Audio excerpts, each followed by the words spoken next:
ہیں اس میں کیا تربیت فرمائی؟ نگران شورا سے پوچھتے ہیں اس حوالے سے. جی حضور. الحمدللہ رب العالمین والصلاة والسلام علی سید المرسلین. اعلیٰ حضرت امام اہل سنت رحمۃ اللہ تعالیٰ علیہ کا یہ سلسلے میں کردار سازی آج ہمارا موضوع ہے. جی. تو اس حوالے سے میں یہی عرض کروں گا کہ اعلیٰ حضرت کی تحریر کا جو مجموعہ ہے وہ ہمیں فتاوی رضویہ میں ملتا ہے. اور اگر ہم فتاوی رضویہ کے مختلف فتاوی کا جائزہ لیتے ہیں تو بہت سارے مسائل ہزاروں مسائل پوچھے گئے، لیکن بلکہ کئی فتاوی ہمیں ایسے ملتے ہیں جن میں پوچھنے والے کی کردار سازی کے تعلق سے اعلیٰ حضرت نے کافی اس میں رہنمائی فرمائی ہے. کردار سازی کسے کہیں گے؟ اس کو بھی تھوڑا ڈسکرائب کیجئے گا. میں نے کچھ الفاظ لیے لیکن آپ مزید. اصل میں اس کا ایک ورڈ ہے کریکٹر بلڈنگ. کریکٹر بلڈنگ ہے اس کا ورڈ. Very good. کردار بنانا، کردار سازی، مردم سازی میں بھی اس کو کیا جاتا ہے کہ لوگوں کو بنائیں، لوگوں کی تربیت کریں، ان کا مائنڈ بنائیں. صحیح. کیونکہ یہی اصل چیز ہوتی ہے. یقیناً صحابہ کرام علیہم رضوان کی شان عرفہ و اعلیٰ ہے. سرکار دو جہاں صلی اللہ تعالیٰ علیہ وسلم کی جو تربیت پاک تھی، اس تربیت پاک نے کردار کو اس مقام تک پہنچایا کہ جان لینے والے ایک دوسرے کی جان بچانے والے اور دین پر جان قربان کرنے والے بنے. سبحان اللہ. یہ کردار ہی تھا کہ ایک ایسا گھر کے جہاں پر ضرورت تھی، اگر وہاں بھی سامان آتا تو وہ اس گھر کی طرف بھیجتے تھے جو دوسرا ضرورت مند ہوتا تھا. تو یہ کردار کے اعلیٰ معیار رسول پاک صلی اللہ تعالیٰ علیہ وسلم کی ذات پاک سے وَإِنَّكَ لَعَلَىٰ خُلُقٍ عَظِيمٍ کہ ہم نے آپ کو اخلاق کے اعلیٰ درجے پر فائز فرمایا. تو پھر انہی کے فیضان سے صحابہ کرام علیہم رضوان نے نہ صرف اخلاق اختیار فرمائے بلکہ اسے عام فرمایا. پھر آپ سے تابعین نے لیا، ان سے تبع تابعین نے لیا، اولیاء کاملین، یہ لیتے چلے آ رہے ہیں. دو چیزیں ہیں اس میں، ایک ہے تحریر اور ایک ہے کردار. میں تحریر کے ذریعے آپ کی کریکٹر بلڈنگ کر رہا ہوں اور اپنے کردار کے ذریعے بھی آپ کی کریکٹر بلڈنگ کر رہا ہوں. یعنی آپ مجھے دیکھ کر بھی اپنے کردار کو بنا رہے ہیں اور مجھے میری تحریر پڑھ کر بھی اپنے کردار کو بنا رہے ہیں. اعلیٰ حضرت نے دونوں کام کیے ہیں. بالکل ٹھیک ہے. اعلیٰ حضرت نے اپنے کردار کے ذریعے بھی کردار بنائے، بچے کے ساتھ کیسے طریقہ کار اختیار کیا، خادم کے ساتھ کیسے طریقہ کار اختیار کیا، سید کے ساتھ کیسے طریقہ کار اختیار کیا، جو تعویذ لینے آئے تھے کھیر کی وہ مٹھائی لے کر ان کے ساتھ کیسے طریقہ کار اختیار کیا، اپنے ہم اثر کے ساتھ اٹھنا بیٹھنا، کھانا پینا، دعوت، مشروب، گھر بار، اولاد، ان کے ساتھ جو آپ نے ایک اپنا جو کردار سامنے رکھا جس سے ان کے اپنے کردار کو بہتر کرنے، اعلیٰ کرنے، درست کرنے کا موقع ملتا ہے. جیسے والد کرتا ہے، والد اپنے کردار کے ذریعے اپنی اولاد کی کریکٹر بلڈنگ کرتا ہے. استاد کرتا ہے، استاد اپنے کردار کے ذریعے کریکٹر بناتا ہے. تو اپنے کردار سازی کے مختلف طریقے ہیں. اسی طرح بولنا یہ بھی کردار سازی کے لیے ہوتا ہے. موٹیویشن دی جاتی ہے. اچھا، اس میں اوروں کے کردار بیان کیے جاتے ہیں کہ فلاں دیکھو کتنا ہے. جیسے ابھی میں بول رہا ہوں جی، تو میں اس وقت بول کر کوشش کر رہا ہوں کہ میں اپنی اور ساری دنیا کے لوگوں کی اصلاح کی کوشش کروں. تو یہ جو ہے نا، یہ مختلف ذرائع ہیں کردار سازی کے. اور اعلیٰ حضرت رحمۃ اللہ تعالیٰ علیہ نے اپنے کلام کے ذریعے بھی، اپنے اشعار کے ذریعے بھی، اپنی تحریر کے ذریعے بھی، خود اپنے کردار کے ذریعے کردار سازی فرمائی ہے. یہ اعلیٰ حضرت کی سیرت کا یہ ایک سمجھے کہ آج کے عنوان کے تعلق سے میں نے یعنی یہ دو جہتیں اب نظر آ گئی، دو راستے ہیں. اس نے اخلاق بیان کیا نا، یہ ایک بہت جامع ایک لفظ تھا. صحیح ہے. اخلاق بنانا. اخلاق. آپ نے عقائد بھی درست کیے، اپنے عقائد بھی دکھائے اور عقائد لکھ کر بھی. عشق رسول کے جام بھی بھر بھر کے پلائے. عبادت کے معاملات میں فقہی مسائل پر آپ کی جلدوں پر جلدیں بھری ہوئی ہیں. اسی طرح آپ نے خود بھی حج کیا، کر کے دکھایا. اور پھر مسائل بھی بتائے, یوں سب بھی چلتا رہا. میں نے چند آج ہم چیزیں جو ہے وہ اس پر کیریکٹر کس طرح بنائے, جی ہاں, اس میں پر نے بات- چند چیزیں محفوظ کی ہیں آج کے جی جو ہمارا سلسلہ تھا ٹاپک کے لیے. ٹاپک کے لحاظ سے, کہ اعلیٰ حضرت رحمۃ اللہ تعالیٰ علیہ نے اپنی تحریر کے ذریعے کس طرح کردار بنانے پر کوشش فرمائی ہے. سبحان. ٹھیک ہے, تو اور اس وقت کا جو میڈیم تھا وہ سب سے بڑا تحریر ہی تھا غالباً. تحریر پوسٹ اس وقت وغیرہ کا میڈیا تحریر تھا, ایک لوگوں سے رابطے کا ذریعہ ہی سب سے بڑا تحریر تھا.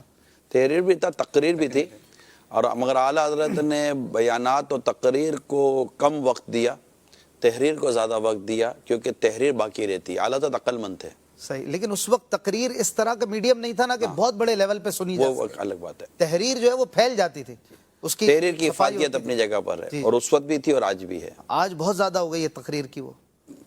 تو مثال کے طور پر جی کردار کے تعلق سے اگر ہم اعلیٰ حضرت کا ذکر مبارک کریں کہ اعلیٰ حضرت نے کس طرح اپنے تحریر کے ذریعے کردار بنانے کی کوشش کی,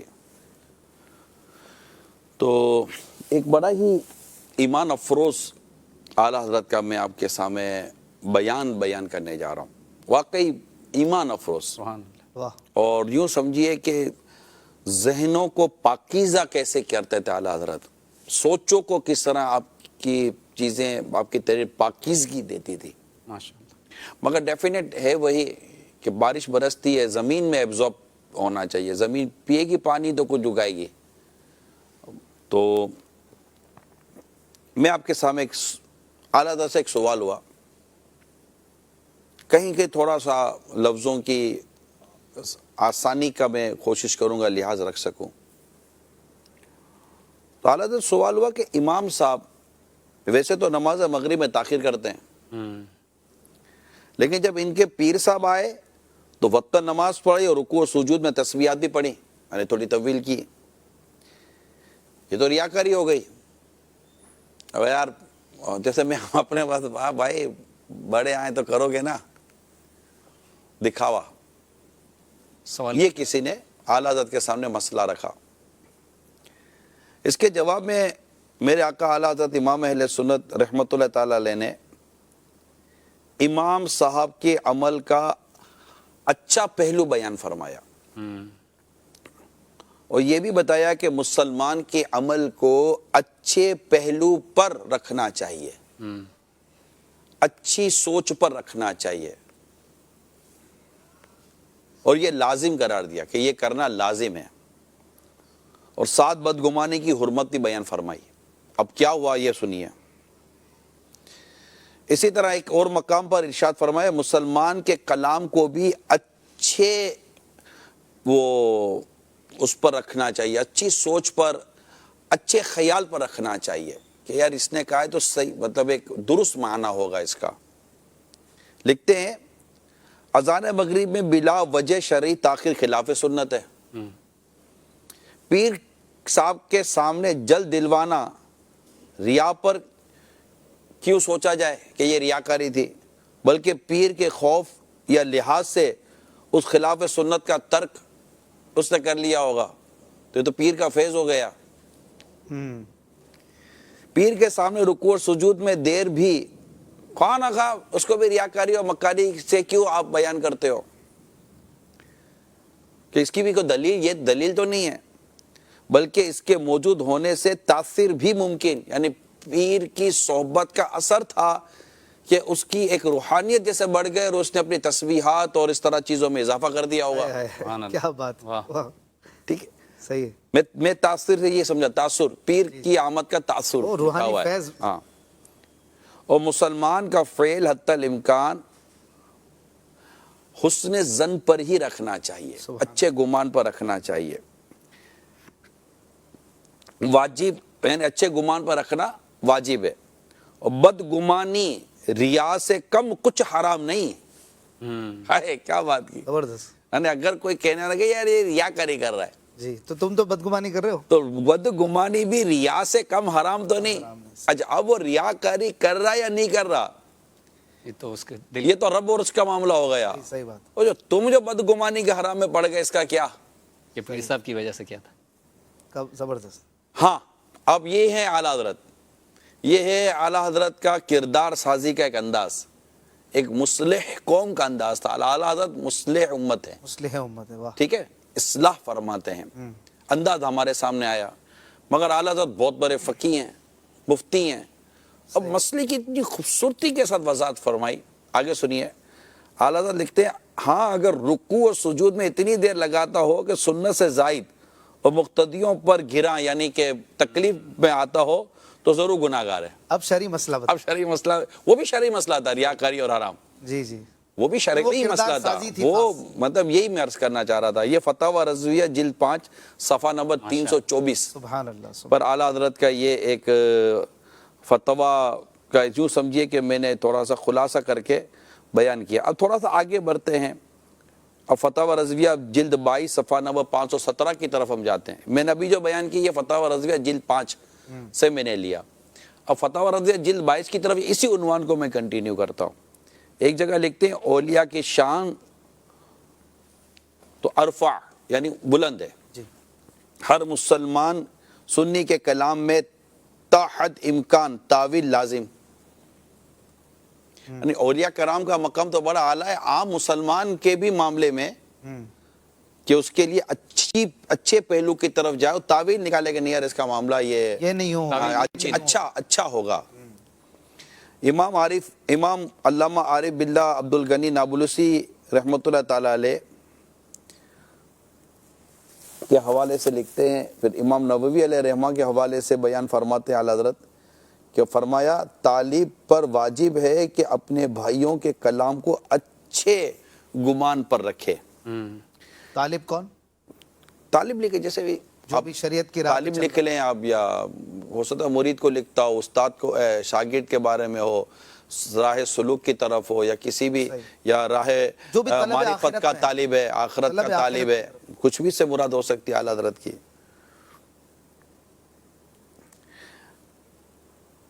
کسی ایسے کلام میں کہ جس میں نقص سمجھا جائے، کمزور سمجھی جائے، کوئی ایسی کمزوری سمجھی جائے تو اچھے اس پر رکھے، لہذا اس کے لیے 70 تک اچھی باتوں کا تلاش کرے، یعنی 70 یعنی یہ ہو سکتا ہے کثرت کا معنی ہو جی، مبالغہ، کہ مطلب کہ زیادہ سے زیادہ اس کی باتوں سے اچھا معنی نکالے، جب تک ہو سکے میکسیمم، ہو سکتا ہے یہی معنی ہو سکتا ہے یہی معنی، اگر موبائل نہیں اٹھایا ہو سکتا ہے سائلنٹ پر ہو، موٹر سائیکل پر ہو، باتھ روم میں ہو، سویا ہوا ہو، نماز پڑھ رہا ہو، یہ ضروری ہے کہ دیکھ کر ہی نہیں اٹھایا، اس میں بھی یہ کہتے ہیں فون نہیں اٹھایا، نہیں اٹھا، فرق ہے۔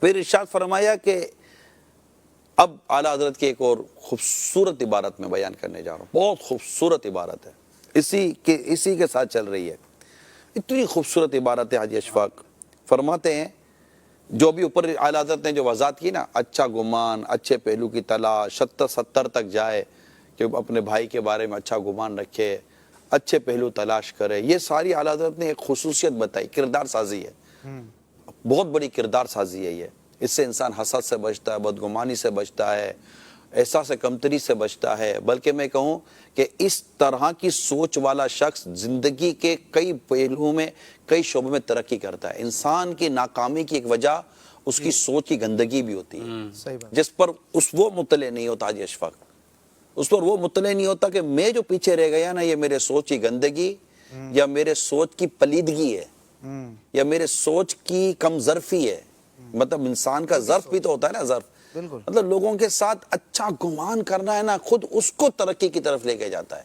صحیح بات ہے، بالکل ایسے، یار اچھا پہلو سوچے، اچھی بات سوچے، اچھی طرف جائے تو خود اتنا خوشحال خوشباش، پھر اس کا ایک فائدہ یہ ہوتا ہے جشفا کہ وہ ہر دل عزیز بنتا ہے، تو جب انسان ہر دل عزیز بنتا ہے نا تو اس کے لیے سب کے دروازے کھلے ہوئے، دروازے کھل جاتے ہیں، ماشاءاللہ، اس کے لیے جگہ ترقی اور کامیابی کے راستے کھلے ہوئے ہوتے ہیں، جی جی، لوگ کبھی بھی اس کے شر سے، اس کی سوچ سے، اس کی زبان سے، اس کے کردار سے خوفزدہ نہیں ہوتے، جس سے آپ خوفزدہ نہیں ہو نا اس کے ساتھ کمفرٹیبل ہو، جس کے ساتھ آپ کمفرٹیبل ہو نا وہ آپ کے ساتھ پرواز کرے گا۔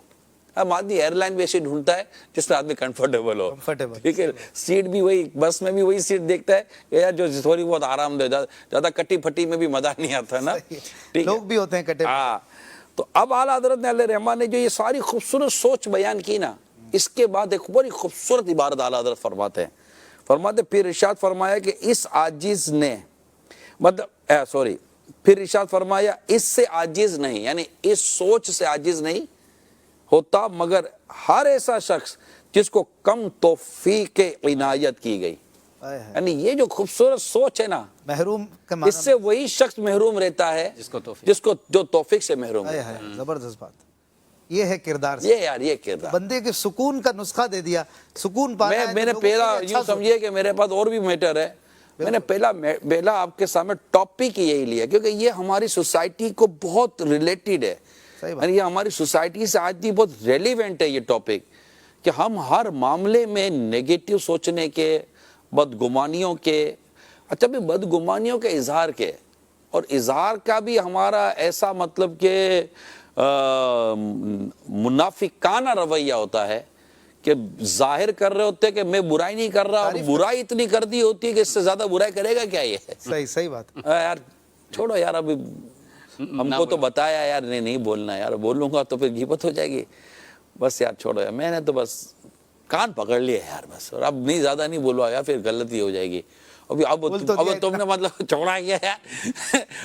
دو چار جملے بولتے نہ، اللہ نہ کرے اگر دو چار جملے بولتے پھر بھی دو چار جملوں تک ہی رہتا. آپ نے تو اس کے سامنے پورے کے پورا اس کے پھٹک کھول دیا کہ تم اس کی جس برائی کا تصور کر سکتے ہو کر لو. اللہ مت بلواؤ، اب وہ سوچتا ہی رہے گا کیا کیا تھا. تو ایسی بات ہی نہ بھی کہہ دینا کہ میں بولوں گا تو غیبت ہو جائے گی. واللہ علم. یہ بھی خطرناک بات ہے. بندے کو ڈرنا چاہیے. اور پھر جملوں کا چناؤ بھی کیسا ہے. ایک چھوٹا سا جملہ ہے، اس سے عاجز نہ ہوگا مگر وہ جس سے توفیق الہی کم ملی ہو یا نہ ملی ہو. جملوں کا چناؤ وہ جو ہے کہ ریاکاری، بدگمانی ریاکاری سے کم حرام نہیں ہے. یہ چوٹ کیسی، شاید اس کے بولنے کے لیے اور بھی جملے ہو سکتے تھے، لیکن یہ جو جملہ ہے جو فوراً کمپیریزن کیا، موازنہ، یہ کمال کی بات ہے. ماشاءاللہ یہ بڑوں کی بڑی باتیں ہیں، بڑے جملے ہیں، کم جملوں میں بڑی بڑی باتیں کر دیتے ہیں. اعلیٰ حضرت کی آپ فتاوی رضویہ کی آپ عبارتیں سنا رہے ہیں تو آپ کو جا بجا ملے گا کہ اعلیٰ حضرت نے بڑی بڑی باتیں چھوٹے سے جملوں میں سمیٹی ہوتی ہیں. ایک ایک لائن میں بڑی بڑی باتیں کوزے میں دریا سمو دیتے ہیں. ماشاءاللہ. کالز کی طرف